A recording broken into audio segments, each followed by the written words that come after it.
Last video में मेरे पास एक शहीद की पत्नी का कमेंट आया था, जिसमें उन्होंने बताया था कि उनके हस्बैंड शायद पुलवामा बम विस्फोट में शहीद हो गए हैं और उनके साथ उनकी एक छोटी बच्ची है और वो अपने आप को इस समय बहुत अकेला अनुभव कर रही हैं, डिप्रेशन की सी स्थिति में हैं।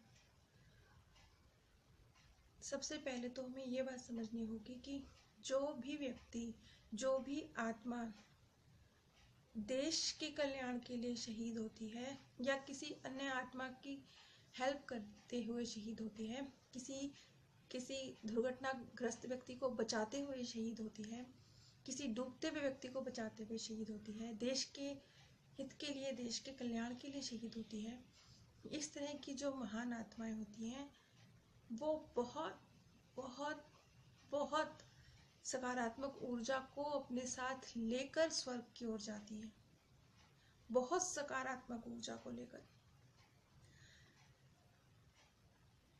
जैसे कि कहते हैं कि यदि व्यक्ति मरने से भी पूर्व अपने मन में देहदान को लेकर एक विचार उत्पन्न करता है कि मैं मृत्यु के बाद अपनी देह का दान करूंगा, वो भी कितने कितने परिवारों का और कितने लोगों का कल्याण करने का निमित्त बनता है, जबकि वो एक व्यर्थ चीज को दान कर रहा है। शुरुआत में आपने मेरी देखी होंगी मेरी वीडियोस, जिसमें मैंने देह दान से रिलेटेड वीडियोस बनाई हैं, क्योंकि मेरा मकसद इस चैनल को शुरू करने का शुरुआत में यही था कि मैं यही कार्य करना चाहती थी कि मैं ज़्यादा से ज़्यादा लोगों को देह दान के कार्य से जोड़ूं। उससे रिलेटेड बिगनिंग में इस चैनल की शुरुआत में मैंने कुछ वीडियोस बनाई भी थी। अब आप इस बात को समझिए कि एक व्यक्ति जब अपनी मृत देह का दान करने का फैसला लेता है, वो कितनी ज्यादा सकारात्मक ऊर्जा को अपने साथ जोड़ता है, कितनी कल्याणकारी ऊर्जा को जमा करता है। और जबकि वो अपनी मृत्यु के बाद एक व्यर्थ चीज का दान देने का फैसला ले रहा है, उसका शरीर जो उसके लिए व्यर्थ है, वैसे भी उसके शरीर को या तो दफनाया जाना है या जलाया जाना है, उसका शरीर अब एक उसके लिए यूजलेस चीज है। जब उसके दान से भी हम कितनी आत्माओं का कल्याण करते हैं, कितनी फैमिलीज का कल्याण करते हैं, कितनी सकारात्मक ऊर्जा को जमा करते हैं। जब मृत्यु के बाद आपकी देह का दान आपके लिए इतना ऊंचे भाग्य का निर्माण करती है, तो जो देह, जो जान आपने दी ही किसी अन्य के कल्याण के लिए है, देशभक्ति में आपने अपनी जान को गंवाया है, देश के हित के लिए आपने अपनी जान न्यौछावर करी है, ये तो उस ऊर्जा जो एक मृत्यु के नजदीक व्यक्ति जब अपनी देह का दान का निर्णय लेता है, वो जिस ऊर्जा को जमा करता है, बहुत सकारात्मक ऊर्जा अपने साथ लेके जाता है, उससे कई गुना ज्यादा सकारात्मक ऊर्जा एक फौजी, एक देशभक्त, एक अपने हित को छोड़कर अन्य के हित के लिए अपनी जान की बाजी लगाने वाला इंसान, एक देशभक्त शहीद, उसकी आत्मा तो सीधा स्वर्ग लोक को जाती है। उसका तो आत्मा जगत में भी, यदि आपने मेरी पिछली वीडियोस देखी होंगी, आपको पता होगा कि मृत्यु के बाद जीवात्मा जगत के विषय में मैंने अपनी वीडियोस में बताया हुआ है। वो आत्मा जो इस प्रकार शहीद होती है, इस प्रकार देश के लिए अपनी जान कुर्बान करती है, वो तो सीधा 2 लोग ऊपर जंप लगाते हैं। यदि वो 5वें लोक की भी आत्मा है तो भी वो 7वें लोक में स्थान पाती है। अब आप समझिए कि वो किस दर्जे का उच्च सकारात्मक ऊर्जा को अपने साथ लेके जा रही है, कितनी शुभ कल्याणकारी ऊर्जा को अपने साथ लेके जा रही है। मैं जब ये पुलवामा बम विस्फोट के विषय में पढ़ रही थी, तो मैं यही मन में एक ख्याल आया था कि ये जो आत्माएं शहीद हुई हैं, ये क्योंकि मृत्यु के बाद तो हमें समझ आ रहा है कि हमारा कोई अलग अलग स्थान नहीं है, हम एक ही ईश्वर के पास जा रहे हैं। जब मृत्यु के बाद ये आत्माएं किस प्रकार फरिश्तों उन्हें लेने आए होंगे, और एक वो व्यक्ति आतंकवादी, उसने भी इस विस्फोट में अपनी देह का दान किया, लेकिन उसे कितने निम्न कोटि का स्थान मिला होगा, कहाँ कौन से लोक में उसे स्थान मिला होगा, मैं मुंह से भी नहीं बयां करना चाहती कि उसकी क्या क्या गति हुई होगी। मैं गलत शब्द यूज भी नहीं करना चाहती कि कितनी निम्नतर लोकों में उसको स्थान पाया होगा, कौन उसे लेने आए होंगे। और हमारे शहीदों को फरिश्ते लेके गए होंगे और वो सीधा स्वर्ग धाम की ओर गए होंगे। मतलब ये कोई छोटी बात नहीं है, आप सोच भी नहीं सकते। ये आपकी ये कल्पनाओं से भी ऊंची बात है आपकी, कि वो किस हद तक सकारात्मक ऊर्जा को लेकर अपने साथ गए हैं। यदि वो पुनर्जन्म भी लेते हैं, यदि वो नव जीवन धारण करने का फैसला भी लेती है आत्मा, तो भी वो कितना बुलंद अपना भाग्य बनाकर इस मनुष्य योनि में आएगी। ये सारी बातें आपकी कल्पनाओं से भी परे हैं। आप सोच भी नहीं सकते कि किस हद तक उस शहीद आत्मा ने अपने साथ सकारात्मक ऊर्जा को जमा किया है, किस हद तक वो ऊंचे लोकों में, स्वर्ग लोक में, 7वें लोक में स्थान पाने वाली महान आत्मा बन गई है। उन्होंने ये भी बोला था कि क्या मेरी मुलाकात उनसे दोबारा होगी। मैं समझ सकती हूँ कि जब इतना गहरा प्यार आपका, इतना गहरा लगाव, ऐसी स्थिति में जब आपको अपने असमय अपने प्रियजन को इस प्रकार आपने खोया है, तो दिल की स्थिति तो सचमुच बहुत बेहाल होगी। लेकिन यकीन मानिए, यदि वो इस पृथ्वी पर जन्म लेते हैं तो भी आपकी उनसे मुलाकात, चाहे रिश्ते अलग होंगे, शरीर अलग होंगे, लेकिन निश्चित है, क्योंकि आपकी और उनकी जो इतनी पवित्र प्रेममयी ऊर्जा है वो अपना असर दिखाएगी और आप लोगों को एक दूसरे के करीब निश्चित ही लेके आएगी। क्योंकि ऊर्जा कभी व्यर्थ नहीं जाती, दो लोगों के बीच का कार्मिक अकाउंट उन्हें एक दूसरे के करीब तो लेकर आता ही है।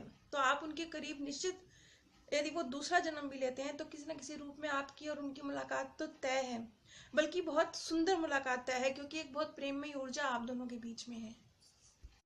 और यदि वो जीवात्मा जगत में भी हैं, तो जब आप एक गहरी नींद की अवस्था में होती हैं, मैंने आपको पहली डोरी के विषय में बताया था, जब आप एक गहरी नींद की अवस्था में हैं, स्वप्न रहित नींद की अवस्था में, उस समय जो आपके प्रियजन, स्वर्गीय प्रियजन बहुत सकारात्मक ऊर्जा से लबरेज हैं, वो जीवात्मा जगत से आपके साथ कांटेक्ट करके आप तक वो सकारात्मक ऊर्जा पहुंचाते हैं, आपको गाइड करते हैं, आपका मार्गदर्शन करते हैं। तो ये मत सोचिए कि वो क्योंकि देह छोड़ गए हैं इसलिए अब आपका उनका कोई संबंध नहीं है, बहुत गहरा संबंध है। वो जीवात्मा जगत से भी, वो स्वर्गलोक से भी आप तक एक बहुत बहुत उच्च, बहुत सकारात्मक ऊर्जा भेज रहे हैं, हर पल आपका कल्याण चाह रहे हैं। और वो जहाँ है, यकीन मानिए, बहुत शांत, संतोषी, खुश अवस्था में है, क्योंकि वो बहुत उच्च कोटि की आत्मा है, बहुत सकारात्मक ऊर्जा को लेकर अपने साथ गई हैं। वो हर आत्मा जो दूसरे के कल्याण के लिए अपने देह का त्याग करती है, वो उससे भी ज्यादा ऊंचे दर्जे की ऊर्जा का निर्माण कर रही है। जो कि एक आत्मा जो अपनी देह दान का निर्णय लेती है, वो भी उच्च कोटि की ऊर्जा का, सकारात्मक ऊर्जा का निर्माण कर रही है, लेकिन वो उससे भी अधिक ऊर्जा का निर्माण करके गए हैं, बहुत अधिक सकारात्मक ऊर्जा लेके गए हैं, क्योंकि उन्होंने जीते जी अपनी देह का त्याग किया है। जीते जी जो उनके लिए, उनके यूज के लिए थी, जो अभी उनके लिए थी, अभी उनका जीवन था, उन्होंने अपना जीवन ही दे दिया देश के नाम। तो वो कितने ऊंचे लोगों में स्थान पाएगी। बिल्कुल भी कोई गलत बात अपने मन में पल भर के लिए भी ना लाइए, हम सब आपके साथ हैं। और मैं आप सब से भी एक निवेदन करूंगी, हमारे जाबाज पायलट अभिनंदन जी जो इस समय पाकिस्तान की गिरफ्त में है, आप सब से भी मैं निवेदन करूंगी कि अपने घर में सिर्फ एक छोटा सा दिया जला के ईश्वर से प्रार्थना कीजिए कि परमात्मा उनको सकुशल, तंदुरुस्त अपने देश वो वापस आए, अपने परिवारजनों के बीच में आए, अपने परिवारजनों से मिले और सकुशल हमारे पास लौट के आए। हम सब की ये मिली जुली जो सकारात्मक ऊर्जा है वो जादुई असर दिखाएगी, जादू भरा असर दिखाएगी, और लौट के हमारा वो जाबाज भाई हमारे बीच आएगा, आना ही पड़ेगा। क्योंकि अगर हम सब मिलकर इतनी एक सकारात्मक ऊर्जा का निर्माण करेंगे तो वो अपना रंग जरूर लाएगी। इसलिए आप सबसे निवेदन है कि अपने लिए तो हम सब प्रार्थना करते हैं, रोज ही करते हैं, अपनों के लिए भी करते हैं।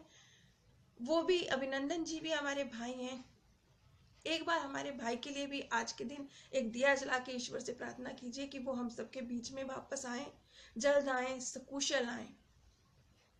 और आप सभी से मेरी प्रार्थना है कि यदि आपका इस प्रकार आपके प्रियजन यदि इस दुनिया को अलविदा कह गए हैं, तो ये एक बहुत उच्च कोटि की महान आत्मा है जिसने सीधा स्वर्ग में स्थान पाया है। ऐसी आत्माओं के लिए रोते नहीं हैं, बल्कि वो तो इस जन्म मरण के चक्र से आजाद हो गई हैं, इस पृथ्वी के चक्र से बाहर निकल गई हैं।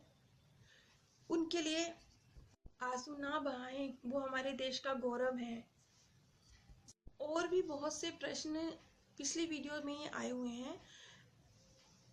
एक्चुअली हर व्यक्ति ये चाहता है कि व्यक्तिगत तौर पे उनके कमेंट्स के उत्तर दिए जाएं, जबकि मैं ऑलरेडी जो हत्या आत्महत्या से रिलेटेड क्वेश्चन है उनके उन प्रश्नों के उत्तर मैं दे चुकी हूँ। कुछ वीडियोस में मैंने दिए हैं, लेकिन जब व्यक्ति इस दुख में होता है तो उसे लगता है कि यदि व्यक्तिगत तौर पे उसके लिए कुछ कहा जाएगा तो शायद वो ज़्यादा आसानी से उसके दिल को राहत मिलेगी। तो एक बार फिर से मैं उन सभी लोगों से जो आत्महत्या से रिलेटेड प्रश्न मेरे से पूछ रहे हैं, मैं उन सबसे ये कहना चाहूँगी कि आत्महत्या स्वतंत्र कर्म की श्रेणी में आता है। ये हमारे भाग्य में लिखी हुई नहीं होती। हत्या भी स्वतंत्र कर्म की श्रेणी में आता है, ये भी हमारे भाग्य में लिखी हुई नहीं होती। हत्या और आत्महत्या दोनों स्वतंत्र कर्म की श्रेणी में है। ये हमारी किस्मत का पार्ट नहीं है। यदि किसी व्यक्ति ने किसी की हत्या की है, ऐसा व्यक्ति अपने लिए बहुत ही गलत ऊर्जा का निर्माण कर लेता है। हत्या के विषय में मैंने बहुत डिटेल में एक वीडियो बनाई थी और आप लोगों को इस विषय में मैं बता चुकी हूँ कि हत्या एक बहुत ही निम्न दर्जे का कर्म है और वो हमारी किस्मत में लिखा हुआ नहीं होता। वो सामने वाला व्यक्ति जिसने हत्या करी है उसके साथ हमारे पास के यदि कुछ यदि कई बार तो व्यक्ति खुद ही इतना निम्न कोटि का होता है कि वो इस तरह की घटना को अंजाम देता है, और इस तरह के व्यक्ति मृत्यु के बाद इस जीवन में भी वो अपने कर्म का फल भोगते हैं, लेकिन मृत्यु के बाद उनको जब वो एक आत्मा निष्पक्ष होकर सोचती है, उसका अवचेतन मन जागृत होता है मृत्यु के बाद जीवात्मा जगत में, उस समय उसे पता चलता है कि उसने जो नकारात्मक ऊर्जा का निर्माण किया है उसने उसको किस हद तक नीचे गिरा दिया है। और जो व्यक्ति, मैंने हत्या के विषय में मैंने डिटेल में एक वीडियो में एक्सप्लेन किया था। आप लोग वो वीडियो यदि इस विषय में कुछ जानना समझना चाह रहे हैं तो कृपया वो वीडियोस देखें।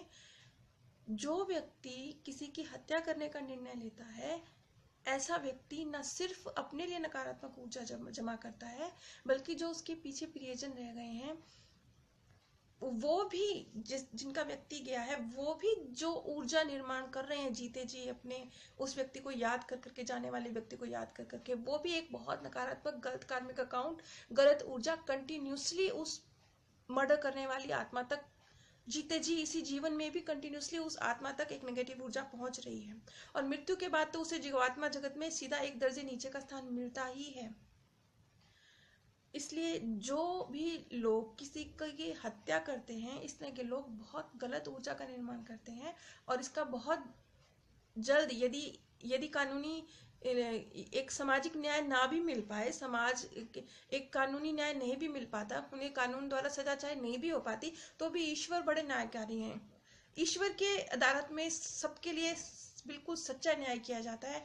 वहां पर ऐसी आत्माओं को कोई रियायत नहीं मिलती। इस जीवन में हो सकता है कि वो अपनी पावर का इस्तेमाल करके बच जाएं, लेकिन जीवात्मा जगत में नहीं बच सकते। ईश्वर का जो न्याय है वो उससे नहीं बच सकते। और इसी प्रकार जो व्यक्ति आत्महत्या द्वारा अपने जीवन का अंत करते हैं, चाहे कोई भी रीजन हो, वो भी अपने लिए बहुत गलत ऊर्जा का निर्माण कर लेते हैं, क्योंकि आत्महत्या भी एक स्वतंत्र कर्म की श्रेणी में आने वाला कर्म है। इस तरह की आत्माएं जो आत्महत्या का फैसला लेती हैं, वो पूर्व जन्मों में या इस जन्म में जिस भी ऊर्जा का उन्होंने निर्माण किया है, जब वो ऊर्जा उनके पास लौट कर आती है तब वो उसे बर्दाश्त नहीं कर पाते हैं और अपनी देह का त्याग कर लेते हैं। लेकिन हमें ये बात समझनी होगी कि देह का त्याग कर लेने से ऊर्जा समाप्त नहीं होती है, क्योंकि ऊर्जा कभी भी शरीर के पास नहीं आती है। ऊर्जा आत्मा ने निर्मित करी है, वो आत्मा के पास आती है, वो अपने क्रिएटर के पास आती है। तो आत्मा दूसरा जन्म लेके चाहे वो जिस भी शरीर में जाएगी, वो ऊर्जा फिर वहां उसके पास आएगी। आप मृत्यु से इस शरीर से छुटकारा पा सकते हैं, लेकिन मृत्यु से अपने द्वारा निर्मित ऊर्जा से छुटकारा नहीं पा सकते हैं। ऊर्जा का नियम है कि वो अपने क्रिएटर के पास जाएगी, उसका भाग्य बनेगी, ये निश्चित है। चाहे आप इस शरीर में हो, चाहे आप किसी और शरीर में हो, इस बात से कोई फर्क नहीं पड़ता है।